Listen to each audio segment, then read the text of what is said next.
Muy buenos días. Buenos días. ¿Cómo amanecieron hoy? Bendecidos. Bueno, saludamos también a las personas que nos siguen a través del canal de YouTube, que comparten la palabra, que se suscriben. Así que muchas gracias, bienvenidos. Hoy es domingo 15 de junio, está terminando el mes, está terminando el primer semestre, estamos a mitad del último mes y hoy estamos celebrando un día muy especial. Amén. ¿Qué día es que estamos celebrando? El Día del Padre. Que para los que se quejaban que es que el Día del Padre no les ponían bombas, entonces ayer les pusieron muchas bombas. Sí, hasta trajeron aquí las letras, el nombre del papá. Mire, no dejaron ni el caballo, vean, hasta el caballo lo trajeron. Entonces, todo esto es gracias a nuestros servidores, las personas que con mucho amor, con un corazón para el Señor lo hacen. ¿Qué tal si les damos un aplauso? Muy linda la decoración. Muy linda la decoración. Muchas gracias. Muchas gracias. Dígale, si tiene ahí a su papá, su tío, su abuelo ahí al lado, dígale feliz día, papá. Denle un abrazo, dígale bienvenido. Todo esto que hacemos es en honor a ti. Número uno, nuestro Padre Celestial, amén. Y número dos, aquí nuestros padres terrenales, nuestros abuelos, todos los que son padres hoy. ¿Listo? Así que vamos a tener una enseñanza que hemos titulado como Autoridad, protección y legal. tres cosas que representan un padre, ¿cierto? Padre, autoridad. ¿Cuántos creen que un padre representa autoridad? ¿Sí? ¿Necesitamos autoridad en la casa? Ay, sí. Número dos, protección. ¿Representa un padre protección? Por supuesto. Y un buen padre deja un legado a sus hijos. Hoy, bueno, hay muchos textos en la Biblia, pero en el capítulo 48 del libro del Génesis hay una narración donde Jacob, que es Israel, ¿cierto? Se llama Jacob, después le cambiaron el nombre, es Israel, bendice a José y bendice que era uno de sus hijos menores, el penúltimo de los dos de Raquel, y bendice a los hijos de José. ¿Sabe cuántos añitos tenía Jacob, Israel? Que antes de morir los bendijo. ¿Usted sabe cuántos años tenía? A ver, un premio para el que sepa cuántos años tenía. Sin googlear, sin googlear. 147 años. Y Jacob ya está en la era donde Dios dijo que los más robustos vivirían 120 años y el salmista escribió que 80 años. Pero mire la gracia de Dios. Jacob vivió 147 años y antes de morir tuvo la capacidad de levantarse y bendecir a sus hijos y nietos. ¿Cuántos creen por largos años? Amén. Los que a los 30 dicen, ya estoy viejito. ¿Sí? 147 años. Y se levantó a bendecir a su descendencia. Vamos a leer la historia. ¿Me va a ayudar a leer la historia? Es todo el capítulo. Así que vamos a leerla rápidamente. Dice, sucedió después de estas cosas que le dijeron a José, José hijo de Jacob, ¿cierto? He aquí tu padre está enfermo. Bueno, ya está viejito, desgastado, 147 años. No era que estaba enfermo, que no, ya estaba desgastado, 147 años. Y él tomó consigo a sus dos hijos, Manasés y Efraín. Eran los dos hijos de José, pero aparecen dentro de las tribus de Israel, porque el abuelo los bendijo como si fueran sus propios hijos. Entonces usted lee la historia, está Abraham, el arameo, ¿cierto? Y Abraham tuvo un hijo que llamó Isaac, el hijo de la promesa que tuvo con Sara, porque el otro es Ismael, que es por otro lado. Pero Isaac engendró a Jacob y Esaú, que eran gemelos. Y Jacob era el menor, que recibió la bendición de primogénito, y es Israel. Es el que está bendiciendo aquí. ¿El de cuántos añitos? 147. Sí, de 147 años. ¿Listo? Ese es el orden como habían nacido los hijos, el primogénito Manasés, el menor Efraín. Dice, y le hizo saber a Jacob, es decir, a Israel, diciendo, he aquí tu hijo José, viene a ti. Entonces Jacob se esforzó, ¿cierto? O Israel se esforzó y se sentó sobre la cama. Tenía que hacer un esfuerzo. Ya a los 147 años uno tiene que hacer un esfuerzo para sentarse. Y dijo a José, el Dios omnipotente me apareció en luz en la tierra de Canaán y me bendijo. Y me dijo, he aquí yo te haré crecer y te multiplicaré y te pondré por estirpe de muchas naciones, o de naciones mejor, y daré esta tierra a tu descendencia después de ti por heredad perpetua. Versículo 5. Y ahora tus dos hijos, Efraín y Manasés, ya cambié el orden. ¿Sí lo vieron? ¿Quién lo cambió? Bueno, en este caso Dios, pero ¿a través de quién? De Jacob, ¿cierto? De Jacob. Ya Jacob los puso en un orden que no estaban. Que te nacieron en la tierra de Egipto antes que viniese a ti de tierra de Egipto, míos son, como Rubén y Simeón serán míos, o sea, los bendice como si fueran sus propios hijos. Y los que después de ellos has engendrado serán tuyos. Por el nombre de sus hermanos serán llamados en sus heredades.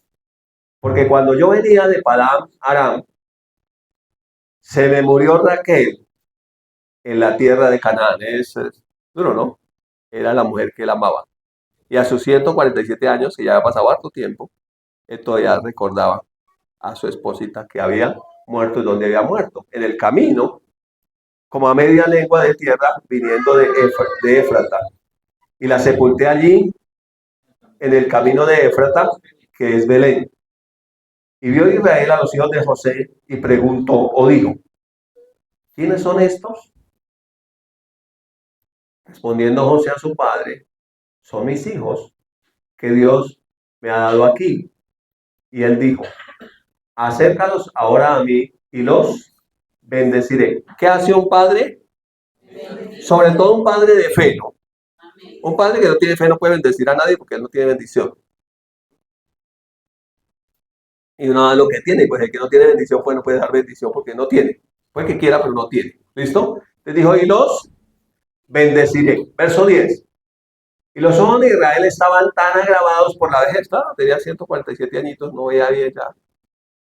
Estaba desgastado. Que no podía ver.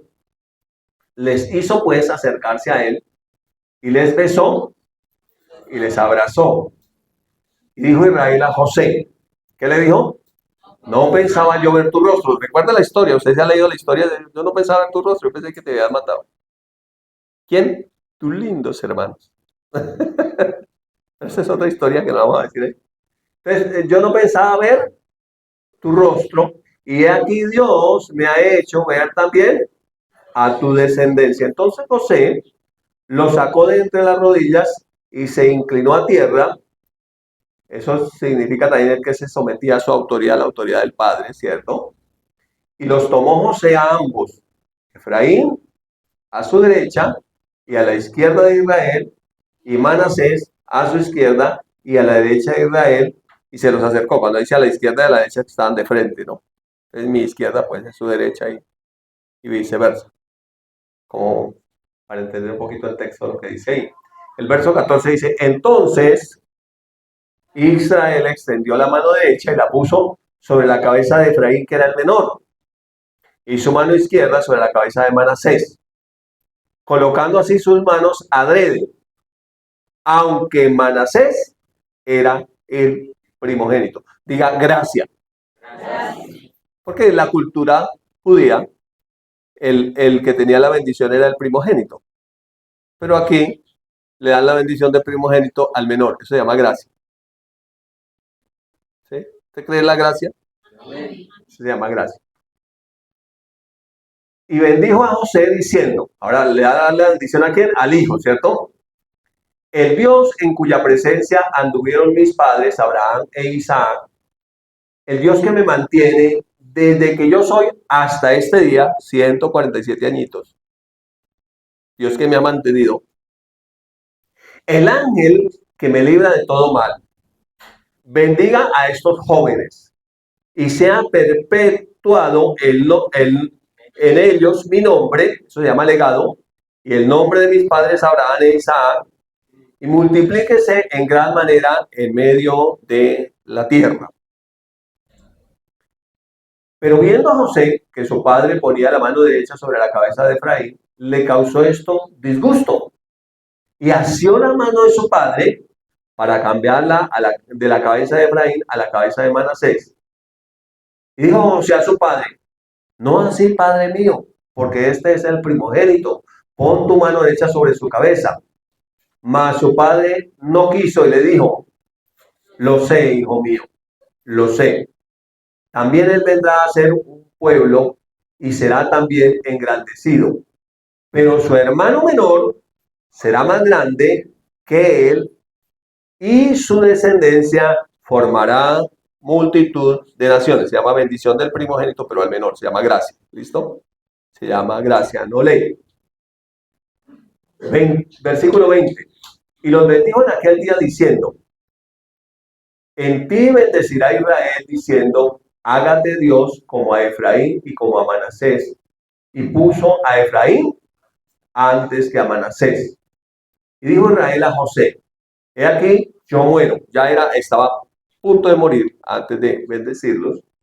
Pero Dios estará con vosotros y os hará volver a la tierra de vuestros padres. No se van a quedar siempre en Egipto y van a volver por fe, por la palabra y por relación con Dios.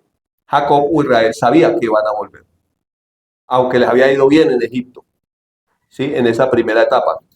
Después la etapa se volvió mala y querían esclavizarlos, te dijo que iban a volver a la tierra. Dice, miren lo que le dice, hablando de legado también. Yo te he dado a ti una parte más que a tus hermanos. Diga gracias. Porque este era de los menores y de que a los hermanos no querían, pero sin embargo iba a tener más heredad que sus hermanos mayores. La cual tomé de la mano del del amorreo, con mi espada y con mi arco. Entonces aquí termina el capítulo y vamos a hablar un poquito de padre, ¿qué? Padre, autoridad, protección y legado. ¿Listo? Padre, autoridad, protección y legado. Ahora, esa es una historia muy antigua, está en el libro de Génesis, bastante antigua, pero si nosotros pensamos en nuestro tiempo hoy como padres, ¿qué deberíamos hacer nosotros como padres? Deberíamos tomar la responsabilidad de ejercer autoridad para levantar hijos para Dios en medio de un mundo de anarquía. ¿Ustedes creen que este es un mundo de anarquía? Este es un mundo donde no se respeta la autoridad,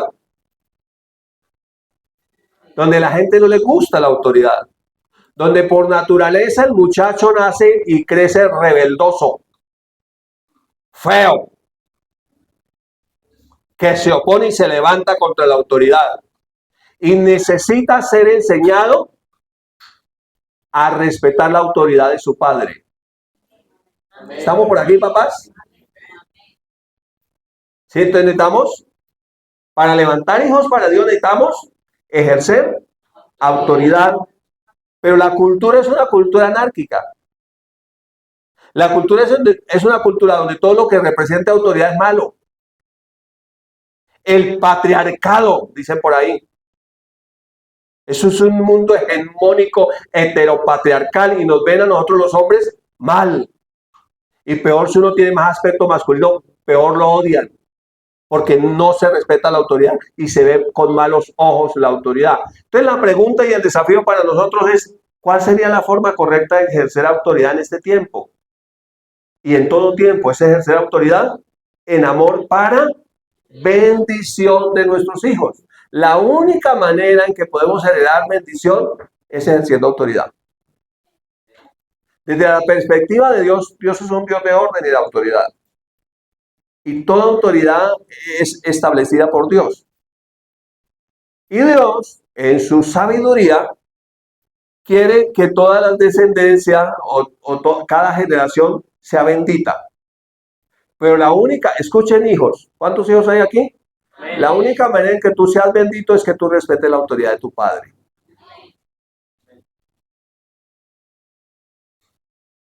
Y la única manera en que nosotros como padres podamos heredar bendición a nuestros hijos es ejerciendo autoridad, pero desde la perspectiva divina. Esa autoridad en amor.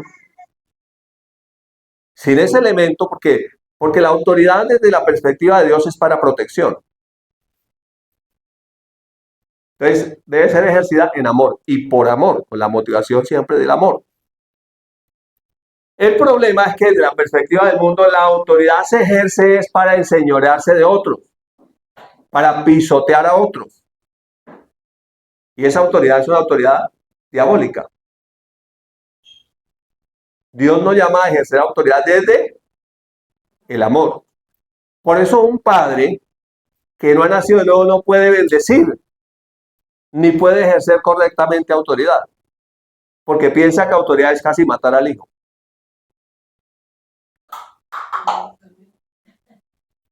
No bendecirlo. Y por eso vemos casos terribles, donde los hijos terminan odiando a los padres, incluso matándolos. Porque se desdibujó, desde la caída del ser humano, se desdibujó el principio de la autoridad, porque no hay amor. Y es el amor el que ejerce autoridad. ¿Para qué? Para bendición, para protección. ¿Estamos? Entonces hoy vamos a ver algunos tips. No vamos a hacer un estudio muy profundo, pero algunos tips para padres sobre, número 1, ¿qué dijimos? Sobre autoridad. Número 2, sobre protección y con un propósito. ¿Cuál es el propósito? Dejar un legado. ¿Cuántos creen que hay algo seguro que tenemos? ¿Qué es? Así sea como Israel, que fue a los 147 años, pero que se muere. Se muere, ¿sí o no? ¿Que se muere? Se muere. O sea, los seres humanos normalmente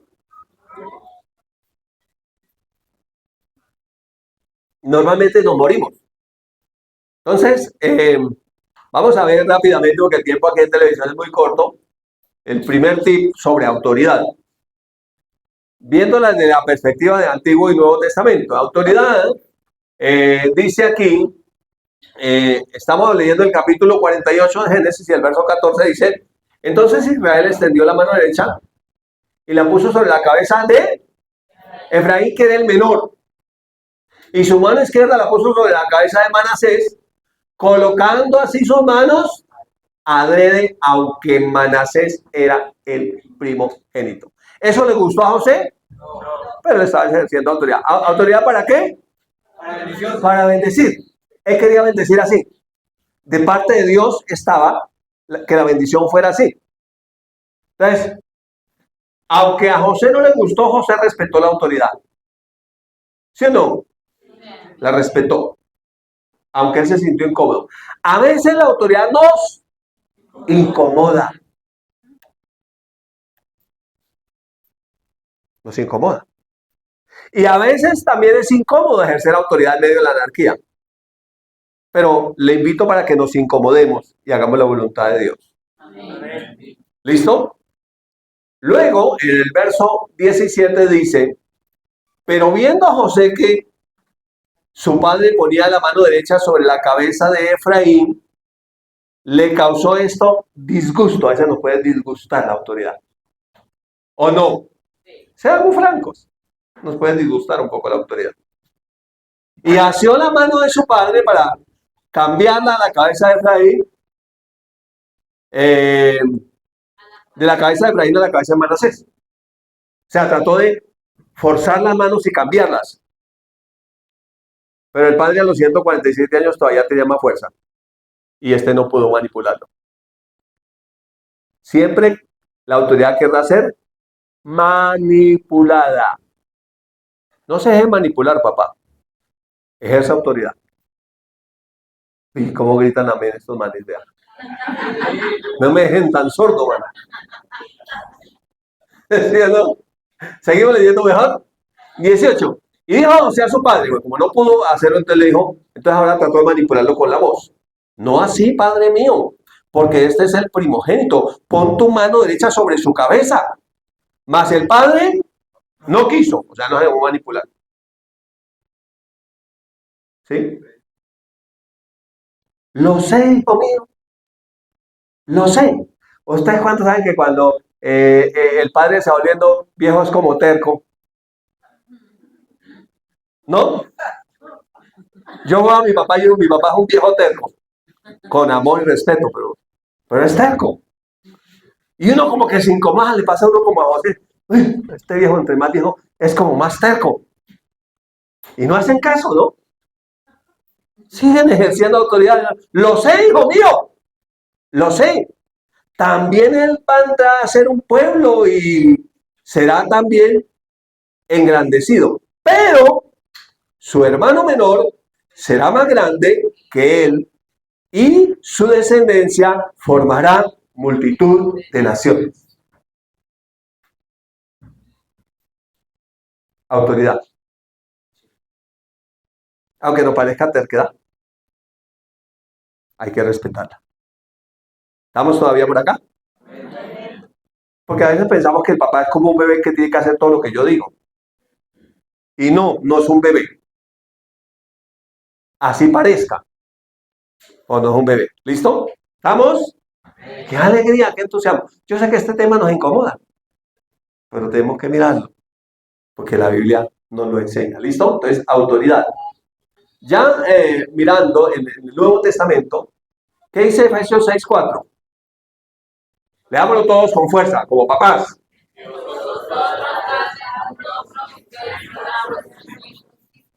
Ah, está diciendo, no se extralimite con la autoridad, papá. Y ustedes, padres, no provoquen a ira a sus hijos. Otro texto dice, para que no se desalienten. O sea, que no nos extralimitemos. Todo extremo es malo. La total permisividad es malo. Que el papá sea una señora con barba es malo. Un extremo. Pero el otro extremo es que sea muy autoritario. Ya no autoridad, sino autoritario. Que desespere a los hijos. Que use su autoridad para montársela al otro. Ese ya está un extremo. ¿Qué nos dice cuál debería ser el balance? Sino quedarlos en disciplina y amonestación del Señor. Diga disciplina. O sea que el padre tiene autoridad para disciplinar, pero también para amonestar a sus hijos, pero es la disciplina y la amonestación del Señor, o sea, conforme a lo que Dios dice. Así que si el padre no sabe lo que dice Dios, pues ¿cómo va a ejercer correctamente autoridad? Entonces debemos saber qué dice Dios de la autoridad. Muy bien.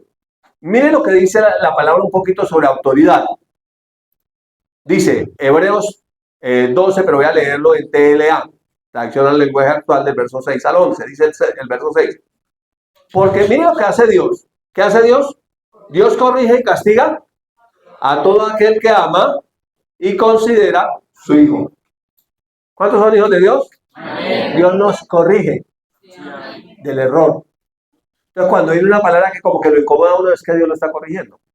Ahora, Dios no lo va a corregir mandándole una enfermedad, ni un accidente, ni nada de eso. Eso no es. Dios nos corrige con su palabra. ¿Listo? Y nos castiga también. O sea que un padre que ama a su hijo, ¿qué hace?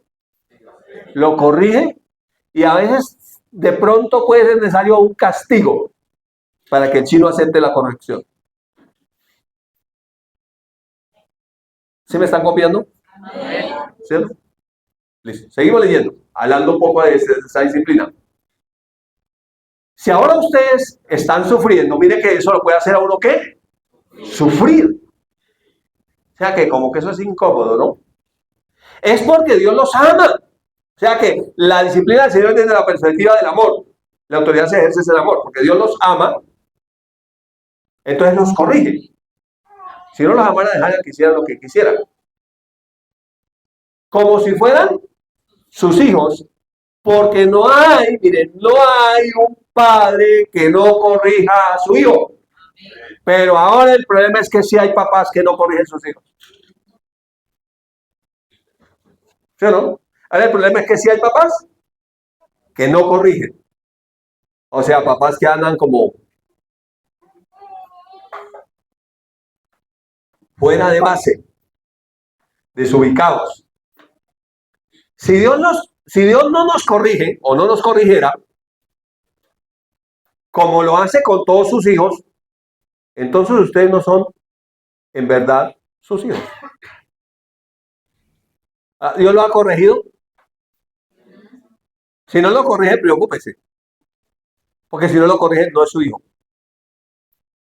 O sea, si uno es uno que va, se congrega, lee, estudia y ore, pero hace lo que se le da la gana, no lo que Dios dice, entonces no está siendo corregido.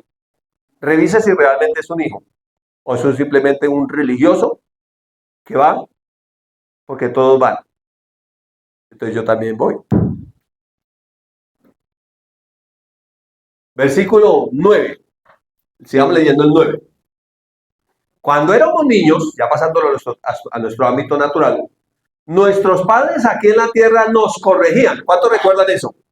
Cuando eran niños que su papá lo corregía. Yo me acuerdo muy bien. Nuestros padres nos corregían. Y nosotros lo respetábamos. ¿Lo respetábamos? Tocaba respetarlos. Si ellos sabían cómo hacerse respetar. Con mayor razón debemos obedecer a Dios, que es nuestro Padre que está en el cielo, pues así tendremos vida eterna. Entonces, ¿para qué se corrige? Para que aprenda a obedecer. ¿Para qué la corrección? Para que aprenda a obedecer. ¿Qué es lo que más nos cuesta en la vida? Obedecer. Nos cuesta mucho obedecer. ¿Listo? Cuando éramos niños, seguimos leyendo, nuestros padres nos corregían. ¿Por qué nos corregían? Porque pensaban que eso era lo mejor para nosotros. O sea que cuando corregimos a un hijo, ¿por qué lo corregimos? Porque pensamos que eso es lo mejor para nuestros hijos. ¿Listo? Pero Dios nos corrige. ¿Para qué nos corrige Dios? Para nuestro verdadero bien, para hacernos santos como Él. Desde luego, mire, desde luego, por supuesto que ningún castigo nos gusta en el momento de recibirlo. ¿Nos gusta? No nos gusta. Pues nos duele. ¿Qué nos va a gustar si nos duele? ¿Cierto? Cuando nos castigan. Pero si aprendemos la lección que Dios nos quiere dar, viviremos en paz y haremos el bien. Entonces, padres que están hoy en su día, estamos, dijo la Lora, y estamos. Este es un principio que no cambia.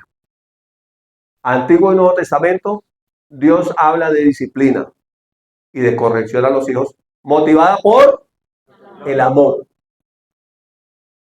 Así que si ustedes aman a sus hijos, según nos dice la palabra de Dios, deberíamos corregirlos.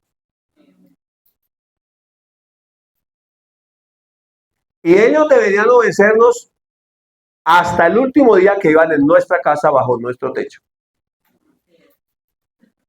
Así sean más barbados que nosotros. Yo pues tengo hijas, entonces no creo que van a ser más barbadas que yo. Pero es un principio para el bien de nuestros hijos. Ahora, si nosotros no corregimos a nuestros hijos, el mundo los va a corregir allá afuera. Y el mundo no corrige con una vara, no corrige con un regaño, no corrige quitando algo, que son formas de corregir que nosotros tenemos. Podemos corregir con vara, dice la Biblia. Podemos corregir quitándoles algo, restringiéndoles algo, prohibiéndoles algo. Sí, yo lo puedo decir. Sara, ¿dónde está? Yo a Sara le quité el celular 3 años. Y lo volvería a hacer si fuera necesario. Creo que ya no va a ser necesario.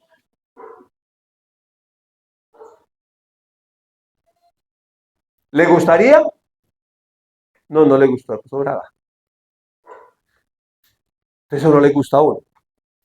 Pero si no corregimos a nuestros hijos, el mundo allá afuera no corrige quitándole el celular, quitándole la tablet, prohibiéndole esto o dándole un barazo. Corrige a bala, a machete, a puñaladas, con una cárcel, allá detrás de los barrotes, viene corrección. O se corrige, o lo corregimos, papito. Pero de que se somete, se tiene que someter. Así que es más dura la vida de un incorregible que de uno que ha sido corregido. Sí, amén. Sufre más el que no ha recibido corrección que el que no la ha recibido. De todas maneras, todos sufrimos un poquito. Bueno, habría mucho que decir ahí, pero un padre como autoridad es una mano de cosas. 5 cosas. 5 cosas de un padre como autoridad. Número 1, un padre como autoridad de sus hijos es pastor de sus hijos. Primera cosa que deberíamos asumir como padres creyentes es ser pastores de nuestros hijos. Pastorear el corazón de nuestros hijos. Enseñar a nuestros hijos a orar. Pero ¿cómo aprenderán ellos si nosotros no lo hacemos? Un padre como autoridad es aliado de sus hijos. Es aliado. ¿Es usted aliado de sus hijos? ¿Sabe qué quiere el chino? Es aliado para las buenas cosas de sus hijos. Un padre como autoridad es director de sus hijos. ¿Sabe lo que hace un director? Dirigirlo, orientarlo. ¿Cómo debería caminar? Un padre como autoridad es responsable de sus hijos. Hay papás que ni siquiera saben dónde están los hijos. ¿Con quién salieron los hijos? No saben. Porque le falta ser responsables. Un padre como autoridad es especial para sus hijos si ejerce esa autoridad desde el principio del amor. Porque los hijos no son bobos. Ellos van a entender por qué están ejerciendo esa autoridad. Sobre todo si el papá ha aprendido de nuestro Padre Celestial algo que se llama sabiduría. Uno como padre debe tener la capacidad de corregir al hijo y de decirle por qué lo corrige. Y de explicarle por qué lo corrige. Y uno como autoridad, siendo especial con sus hijos, debe tener la capacidad de corregir al hijo y si se le fue un poquito la mano, ¿se le puede ir un poquitico la mano? ¿Sí? Sobre todo si tiene un poquito de fuerza, le puede ir un poquitico la mano. Fíjense que a los 147 años, José no pudo torcerle las manos a su papá, o sea que su papá todavía tenía fuerza. Se le puede ir un poquitico la mano, uno debe tener la capacidad de pedirle perdón a sus hijos. Y eso no le quita la autoridad. ¿Estamos? Es una mano de cosas que eso da para 5 prédicas más, que no me alcanza el tiempo hoy, pero voy a seguir. Número 2, protección. Miremos un poquitico, revisemos el texto de Génesis 48. Dice 48:15 que Jacob o Israel, ¿qué hizo? Bendijo a José diciendo, ¿qué le dijo? El Dios en cuya presencia anduvieron mis padres Abraham e Isaac. El Dios que me mantiene desde que soy hasta el día de hoy. El Dios con el que he caminado 147 años. El Dios que me ha librado, el Dios que me ha guardado, el Dios en el que creo. Mire lo que le dice más. El ángel que me liberta de todo mal. Mire, si un padre quiere ser protector para sus hijos, ese padre necesita conocer a Dios. Un padre que no conoce experimentalmente o experiencialmente a Dios no puede proteger a sus hijos. Entonces Jacob podía ser un padre, un abuelo protector, porque él tenía una relación durante toda su vida con Dios, experiencias con Dios. Cuando se fue huyendo de su hermano, ¿se acuerdan? Y se fue, lo registra, creo que es el capítulo 28 del libro de Génesis, y su hermano lo iba a ir a matar. O sea, hermanos violentos, ¿no?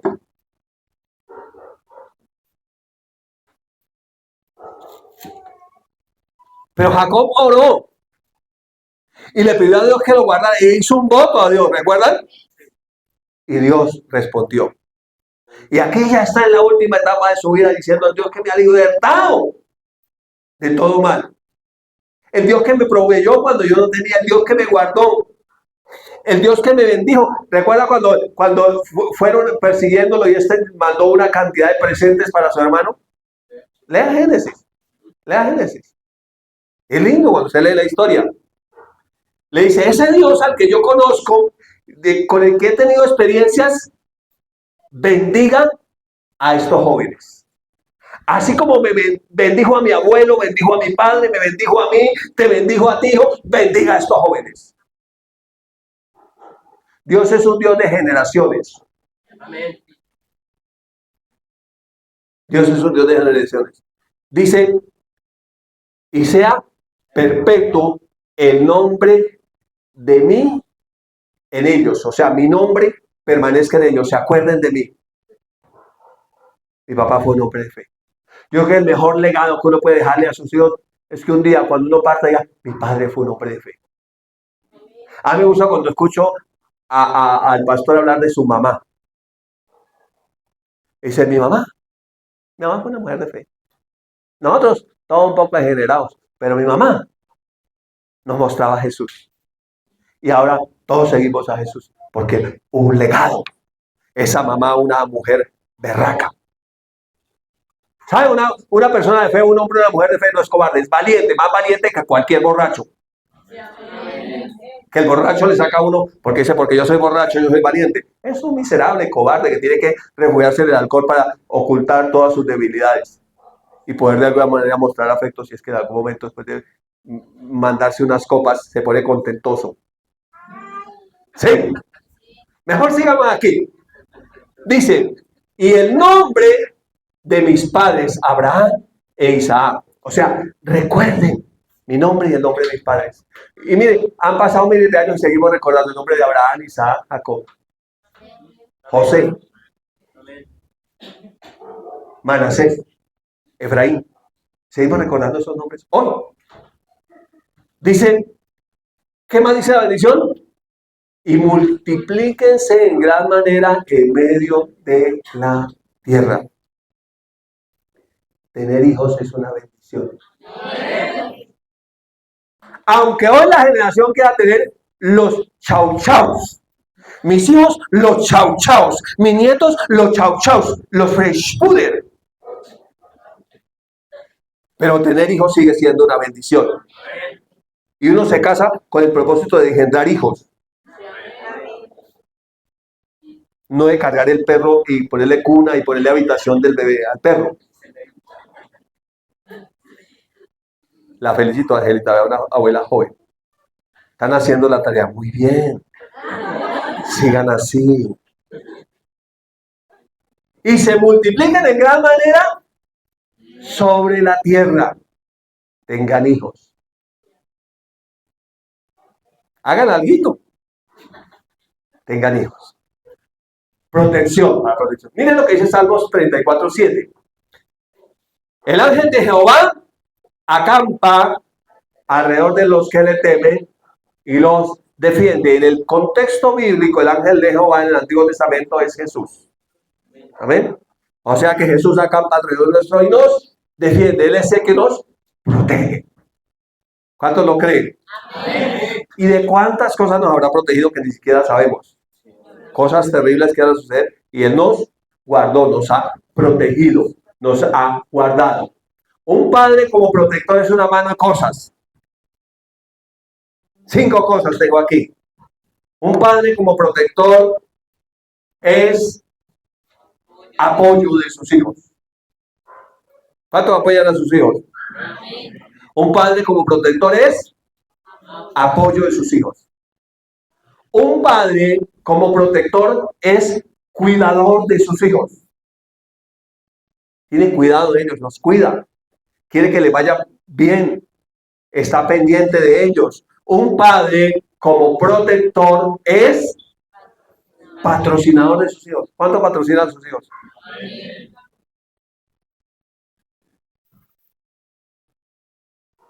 Por favor, nunca le saquen cara lo que le da a sus hijos. Rompa esa maldición. Rómpala. Rómpala. Porque nosotros por tradición la traemos, ¿cierto? ¿O no? ¿No la traemos o sí la traemos? Toca romperla. Porque pensamos que ayudar a un hijo eso es como, uy, no, un karma. Imaginen nosotros de cristianos allá creyendo en karmas. ¿Sí? Entonces, sea patrocinador de sus hijos. Un padre como protector es estorbo de sus hijos cuando quieren hacer mal. Estorbo de sus hijos. Me gustó un día cuando las famosas marchas aquí en Colombia, en el 2021, que una mamá, a veces, ay hermano, yo admiro a las mamás que a veces son más berracas que los papás. Y una mamá se fue por allá y cogió a juguete al hijo que estaba en la marcha delante de la policía, lo sacó, el hijo era más grande que ella y lo cogió y le dio, ¿qué hace este sinvergüenza aquí? ¿Para eso es que le pago la universidad? ¿Qué estaba haciendo? Lo estaba protegiendo. Para que sea serio. A veces uno tiene que pagársele duro a los hijos para que sean serios. Papá, usted no tenga temor de pagársele duro a sus hijos. Así sean grandes como usted o más grandes. Porque generalmente crecen más que uno. Y usted le para y dice, yo soy su papá. Y mientras yo esté aquí, voy a ser un estorbo para que usted no sea un vagabundo. Amén. Pero, ay no, ay, pobrecito, el libre desarrolla la personalidad. Y parece con mariquitas. Párese duro. Dios lo respaldará. Párese duro. Pero, ay no, ay, Usted tiene que tener la capacidad de pararse duro de parte de Dios. ¿Y ser qué? Un estorbo para sus hijos cuando quieren hacer el mal.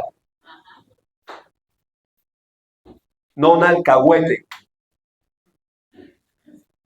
Miserable. Pusieran, ay, él decidió.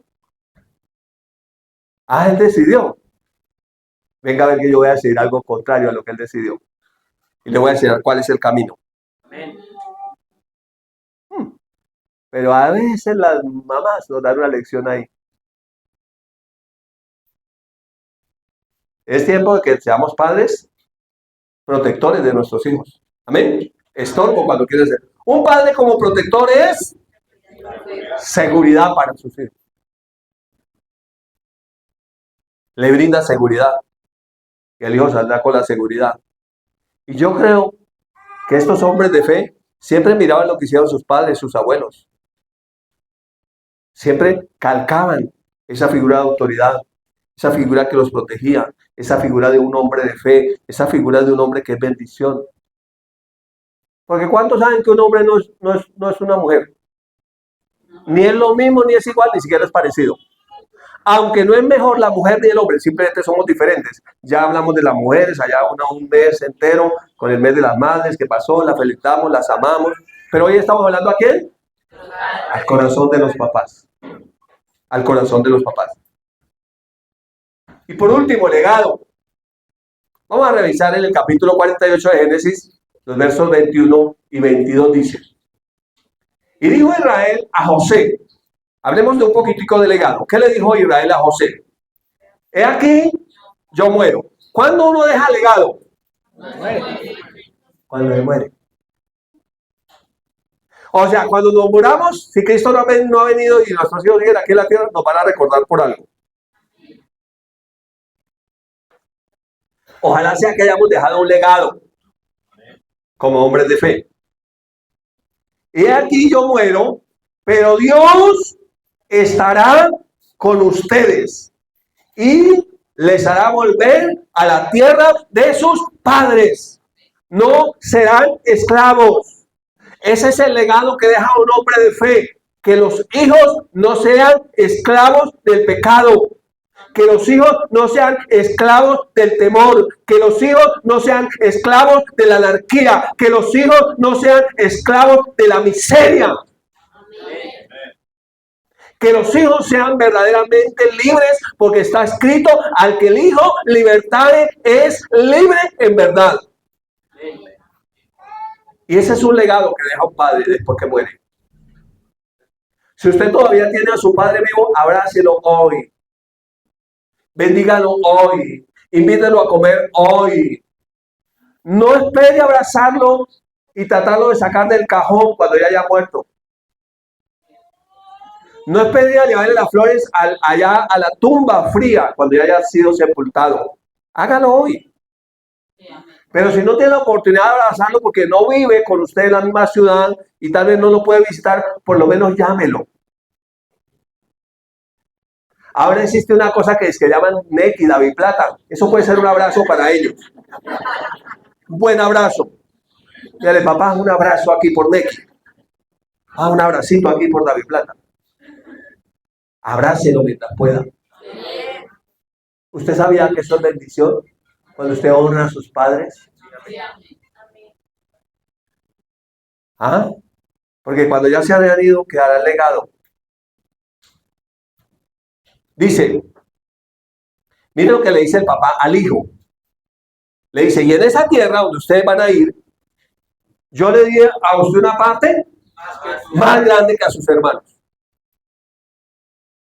Oiga, yo creo que siempre hay hijos preferidos. Aunque uno pues no lo ve, pero al final haya decidido dejarle algo más a uno que al otro. Yo creo que no es que haya hijos preferidos, sino que hay hijos que se saben ganar mejor el corazón de su padre. Y yo creo que José fue uno de esos hijos que se supo ganar mejor el corazón de su padre que los otros 11 y por eso le dejaron mejor bendición. Al final, no, eso dice la Biblia aquí.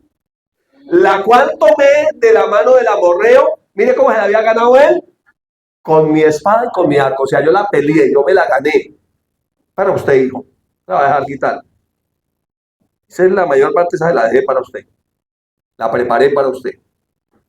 ¿Listo? Legado. Legado. Mire lo que dice 1 Corintios 13, 16, 13. Mire lo que dice. Pongan sus ojos acá. Esto es muy importante para nosotros hoy. Es el Nuevo Testamento. Velad. ¿Qué más nos dice? Están firmes en la fe. Portados varonilmente y esforzados. Yo creo que este texto es muy vigente para la generación que estamos viviendo hoy. Alguien algún día dijo jocosamente, en mi época, bueno, ¿cómo decir aquí? No me censura el video. En mi época era prohibido ser, ¿cómo es en inglés la palabra de la generación woke? La agenda woke, LGBTQ más todas las letras. ¿Cómo es? Woke, ¿sí? Entonces la quedan woke. En mi época ser woke era escondido. Nadie lo vea. Tenía que esconderse, por eso llamaban el closet. Luego tuve que en la época cuando ya era libre, la gente salía, hacía. Y yo creo personalmente que cada uno es libre de hacer con su vida lo que quiera, con tal que no se lo impongan los demás.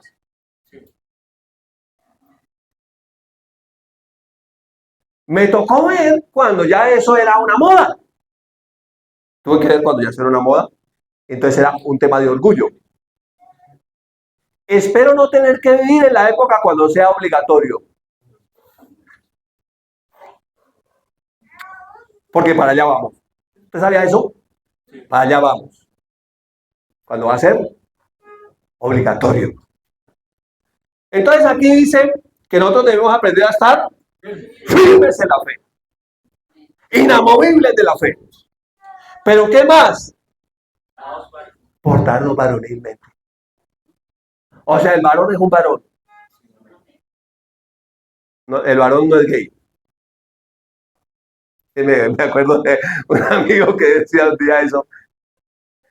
El varón es un varón. La mujer es una mujer.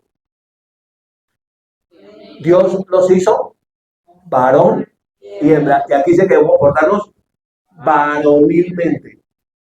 Porque hoy, en nuestra cultura, a veces el hombre parece más femenino que la mujer. El hombre con las medias veladas de la mujer. No, es verdad. Con los tacones de la mujer. El hombre. ¿La Biblia qué dice? Hombre, pórtese varonilmente. ¿Qué más dice? Así le cuesta un esfuerzo. pero procure ser lo que usted es, ¿cierto? Esfuércese. Y hice algo más. Pero mire, en medio de todo eso, en el contexto dice, y todas nuestras cosas sean hechas con amor. O sea, ser varonil no es salirse del amor. No está hablando de ser machista, que ese es un extremo, como el extremo para la mujer es ser feminista. No, está dando por darse varonilmente, pero ser amoroso. Ser un varón no me impide abrazar a otro hombre, especialmente a mis hijos, a mi esposa, a mi padre. Si pudiera tener a mi abuelo, abrazar a mi abuelo, eso es actuar en amor, aunque soy un varón. Eso es el centro de la voluntad de Dios. Y es como deberíamos caminar, con el corazón de Dios en nosotros. ¿Usted sabía que hay muchos varones que necesitan un abrazo? Y que ese abrazo usted se lo puede dar. Y que eso no le quita el ser varón.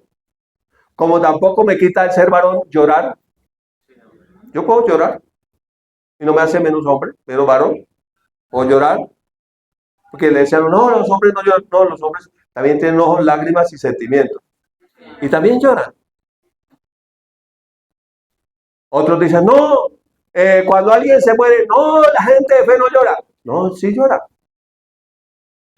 Somos de fe, pero todavía nos duele cuando un familiar muere. Cuando enfrentamos situaciones duras, difíciles. Todo eso lo hace ¿qué? El amor. Entonces no somos indiferentes, sentimos también las luchas de otros. Yo creo que hoy en día es una lucha levantar un hijo varón. Con todo el bombardeo, no hay una generación más bombardeada ideológicamente que la generación de hoy. A través de las redes sociales, por todo lado lo están bombardeando.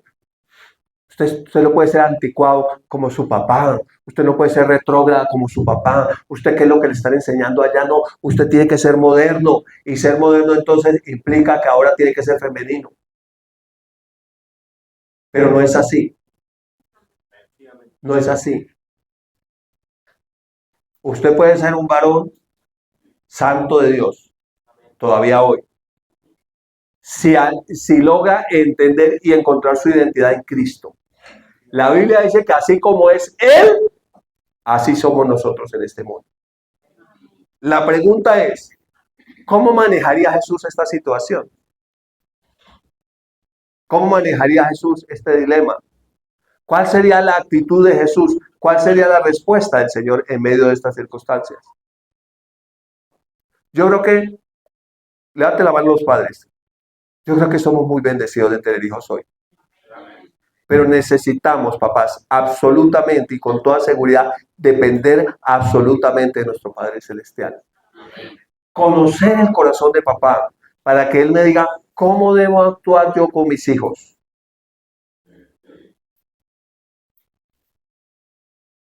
Frecuentemente le pido a mi Señor en mis oraciones que me dé sabiduría con mis hijos. Porque a veces no sé cómo actuar. A veces no sé cómo responder. Hay muchas cosas que no entiendo, pero la Biblia dice que el que tenga falta de sabiduría, la pida a Dios. Entonces podemos pedirle a Dios, Señor, enséñame cómo ser sabio y portarme varonilmente sin salirme del amor. Sin ser una bestia. Porque otros piensan que ser varonil es ser una bestia. Y hay unos que son bestias, bruscos y atropellan a los hijos. Porque soy un hombre. No. Está viendo el límite de un extremo a otro extremo, hay un centro. Y el centro es la voluntad de Dios. Es como debería ser como papá. Tal vez nuestros padres hicieron su mejor esfuerzo, nuestros abuelos hicieron su mejor esfuerzo dentro de lo que sabían y con lo que tenían. Y lo hicieron con la mejor intención. Y los honramos y los amamos por eso. Pero si nosotros hoy hemos conocido la verdad, esa verdad debe hacer algo en nuestro corazón que cambie las cosas que no están de acuerdo a la voluntad de Dios. Pero si hay tradiciones buenas que nuestros padres nos dejaron, debemos mantenerlas. ¿Estamos de acuerdo? Debemos mantenerlas. Hay cosas que son buenas que nuestros padres hicieron que debemos mantenerlas. Por ejemplo, una cosa muy buena que nuestros padres hicieron fue que fueron esforzados. Y yo siempre les abonaré ese esfuerzo tan tremendo que hicieron. Yo recuerdo una escena de mi papá. Mi papá no sabía nadar. Mi papá compraba ganado y lo llevaba de un departamento a otro. Estamos hablando del Huila y el Caquetá. Y un día una vaca se le echó al río y mi papá se agarró de los cachos de la vaca para sacarla, aun cuando él se estaba ahogando y sin saber nadar. Yo lo miré de lejos y dije, pues, me salgo de un problema aquí si se van los dos y se ahogan. Porque yo odiaba a mi papá. Sin Cristo odiaba, fui el peor enemigo de mi papá. Y yo dije, parece que aquí se me... Y mi papá fue tan valiente que se agarró de una piedra, se sostuvo y logró salvar la vaca. Yo decía, uy, tenaz, o sea, se metió, no, yo la dejo que vaya. Pero es ese valor de ellos, ese esfuerzo de ellos, eso que ellos hacían con el fin de dejarle algo a sus hijos.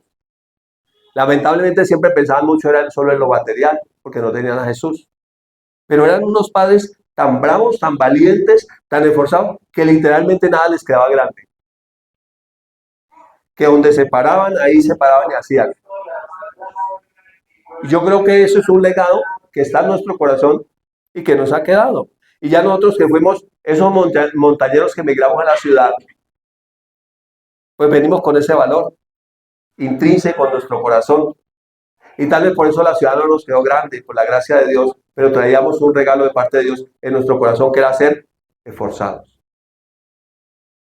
Y hoy las nuevas generaciones deben aprender a ser esforzados, a entender que las cosas buenas cuestan. Y qué bueno es cuando uno llega al final y dice, esto me costó, pero gracias a Dios lo logré. Pero cuando es algo que no cuesta, como que eso no luce, la gente no lo valora. Entonces, le animo para que usted sea un hombre que vela, eso es oración. ¿Quieren ser hombres de oración? Buscar a Dios, sea un hombre que vela para que pueda estar firme en la fe. Que se porte varonilmente, que sea esforzado, pero que todas las cosas las haga motivado por el amor, que es la motivación correcta. El último texto en Gálatas que voy a compartir está en el capítulo 4. Dice, y por cuanto sois hijos, ¿cuántos son hijos? Hijos de Dios. Y por cuanto sois hijos, Dios envió a vuestros corazones el espíritu de su Hijo. ¿Sabe qué nos tiene aquí reunidos esta mañana? El espíritu del Señor. Es el que nos ha traído. El cual clama, mira el clamor del espíritu del Señor en nuestros corazones. Abba, Padre. Así que ya no eres esclavo. ¿Cuántos ya son libres? Ya no eres esclavo, sino hijo. ¿Cuántos son hijos? Y si hijo, también un legado de parte de Dios para ti, heredero por medio de Cristo. Hay un legado que Dios ha dejado para ti. Y ese legado implica las tres dimensiones: espíritu, alma y cuerpo. En espíritu eres salvo, tienes la casa del Padre. Cuando termine tu carrera en la tierra vas a ir a la casa de papá. En el alma estamos siendo tratados. Lo que decimos que a veces nos incomoda y nos sentimos mal y que uno no sabe ni cómo decirlo para que la gente no se ofenda, y cuando lo dicen uno a veces se ofende, y eso es en el alma. Pero también en el cuerpo recibimos fuerzas, recibimos vida larga como Jacob, 147 años. ¿Cuánto creen por vida larga? A mí me gustó cuando fuimos a la campaña de fe con el pastor Elmery. Él está en sus 40, yo estoy en mis 50. Y vinieron a predicar el hermano Kenneth Copeland y su equipo, y ellos estaban en los 80 y pico. Pero vea cómo predican. Hay esperanza, todavía podemos hacer cositas. Podemos hacer la obra del Señor. Qué alegría. Yo creo por largura de días, de años, por salud inquebrantable. ¿Lo cree usted? Por fuerzas, un legado de parte de Dios. Finalmente, esa palabra Abba es una palabra aramea, un término, una expresión íntima, cariñosa que usaban los hijos para con sus padres entre los siglos tercero y antes de Cristo y tercero después de Cristo. Y esa palabra tenía dos implicaciones. Una implicación de esa palabra era la intimidad de un papá. ¿Cuántos tenemos la bendición de tener un papá? Yo puedo disfrutar de la intimidad con mi papá después que el Señor hizo una obra en mi corazón y del de él y hubo un pleno perdón. Pero que tú puedas abrazar a tu papá, que tú puedas, ya siendo adulto, papá, camine a comer, papá, vayamos a tal parte, papá, hagamos esto, eso. La intimidad de un papá. Que tú te puedas sentar con papá y hablar. A veces el papá cuando se va envejeciendo cuenta las mismas historias y repite siempre las mismas. Sin embargo, escúchelo con atención. Así usted ya sepa la historia. Eso se llama honra. Porque es la misma historia. Es su vida contada. Yo creo que si hay alguien que tiene que aprender a tener paciencia con nosotros, especialmente cuando empezamos a envejecer, son nuestras esposas y nuestros hijos. Especialmente cuando nos acompañan. Mi esposa se sienta 8 horas de clase allá a escucharme a mí. Y yo digo, y ella se sienta y me dice tal cosa y tal otra cosa. Pero he sido muy bendecido por esa compañía. Y mis hijas pues también ya me van conociendo cada día más. Pero la segunda implicación que tenía era la dignidad de padre. La dignidad de padre. Ser padre es un honor. Dios a hombres y mujeres nos dio una gracia que se llama ser coherederos de la gracia de la vida. Dios había podido hacer todas las generaciones haciendo así. Pero Dios nos decidió involucrarnos para que nosotros fuéramos padres y que fuéramos levantando hijos e hijas para Dios. Y esa es la dignidad de un padre. Es de alguna manera imitar a nuestro Padre Celestial. Y yo creo que eso es la bendición más grande que como hijos podemos tener. Entonces cuando decimos Abba Padre, estamos teniendo una intimidad, pero también una dignidad de acercarnos a un ser que con toda seguridad nos ama. He aquí, por tercera vez dice Pablo, voy a ustedes y estoy preparado para ir a ustedes. Y dice, no seré gravoso, porque no busco lo vuestro, sino a vosotros. Pues no deben atesorar los hijos para los padres, sino los padres para los hijos. Los padres son bendición en todo tiempo para los hijos. Para encargarlos, porque si ellos no se pueden encargar. Mientras están en el vientre, porque apoyan a la mamá. Cuando nacen, porque van a proveer. Cuando crecen, porque les van a proveer 3 cosas. ¿Qué le van a proveer? Autoridad, protección, para dejarles un legado. Y cuando mueren, porque dejan el legado. Porque dejan algo para ellos. Así que te bendigo esta mañana con esta palabra. Un padre es autoridad, es protección y deja un legado a sus hijos.